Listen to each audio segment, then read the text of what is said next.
reproduksi adalah hak-hak dasar setiap pasangan maupun individu untuk secara bebas dan bertanggung jawab memutuskan jumlah, jarak, dan waktu untuk memiliki anak serta mendapatkan informasi mengenai cara melakukannya, termasuk hak untuk mendapatkan standar tertinggi kesehatan reproduksinya juga.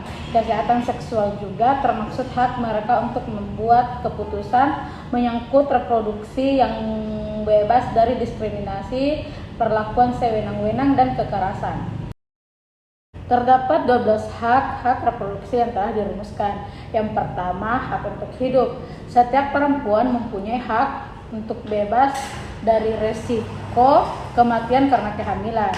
Yang kedua, hak atas kemerdekaan dan keamanan. Setiap individu berhak untuk menikmati dan mengatur kehidupan seksual dan reproduksinya, dan tidak seorang pun dapat dipaksa untuk hamil, menjalani sterilisasi dan aborsi. Yang ketiga, hak atas kesetaraan dan bebas dari segala bentuk diskriminasi. Setiap individu mempunyai hak untuk bebas dari segala bentuk diskriminasi, termasuk kehidupan seksual dan reproduksinya. Yang keempat, hak atas kerahasiaan pribadi. Setiap individu mempunyai hak untuk mendapatkan pelayanan kesehatan seksual dan reproduksi dengan menghormati kerahasiaan pribadi. Setiap perempuan mempunyai hak untuk menentukan sendiri pilihan reproduksinya. Yang kelima, hak atas kebebasan berpikir. Setiap individu bebas untuk menafsirkan ajaran agama yang sempit, kepercayaan, filosofi, dan tradisi yang membatasi kemerdekaan berpikir tentang pelayanan kesehatan reproduksi dan seksualnya.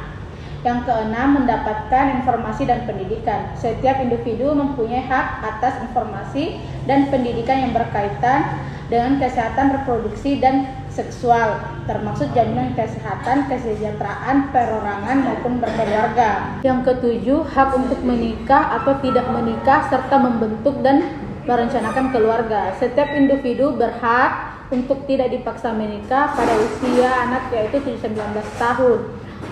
Yang kedelapan, hak untuk memutuskan mempunyai anak atau tidak dan kapan mempunyai anak. Yang kesembilan, hak untuk pelayanan dan perlindungan kesehatan. Setiap individu mempunyai hak atas informasi, keterjangkauan, pilihan, keamanan, kerahasiaan, dan kepercayaan, harga diri, kenyamanan, dan kesinambungan pelayanan. Yang ke-10, hak untuk mendapatkan manfaat dari kemajuan ilmu pengetahuan.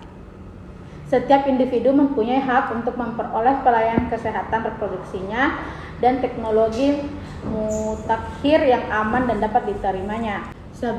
Hak atas kebebasan berkumpul dan berpartisipasi dalam politik. Setiap individu mempunyai hak untuk mendesak pemerintah agar memprioritaskan kebijakan yang berkaitan dengan hak-hak kesehatan seksual dan reproduksinya. Yang terakhir, hak untuk bebas dari penganiayaan dan perlakuan buruk, termaksud hak atas perlindungan anak dan eksploitasi dan penganiayaan seksual. Setiap individu mempunyai hak untuk dilindungi dari pemerkosaan, kekerasan, penyiksaan, dan pelecehan seksual. Mengapa kita perlu mengenal dan memahami hak seksual dan hak reproduksi? Yang pertama, dengan mengenal dan memahami hak seksual dan reproduksi kita, maka kita bebas dilindungi, memperjuangkan dan membela hak-hak seksual dan reproduksi kita dan orang lain dari berbagai tindak kekerasan dan keserangan terhadap seksual dan reproduksinya. Selain dokumen ICPD, maka hak-hak reproduksi remaja didukung oleh instrumen internasional antara lain Deklarasi Umum Hak Asasi Manusia, Dokumen Convention Elimination Discrimination Against Women, dan Konvensi Hak Anak.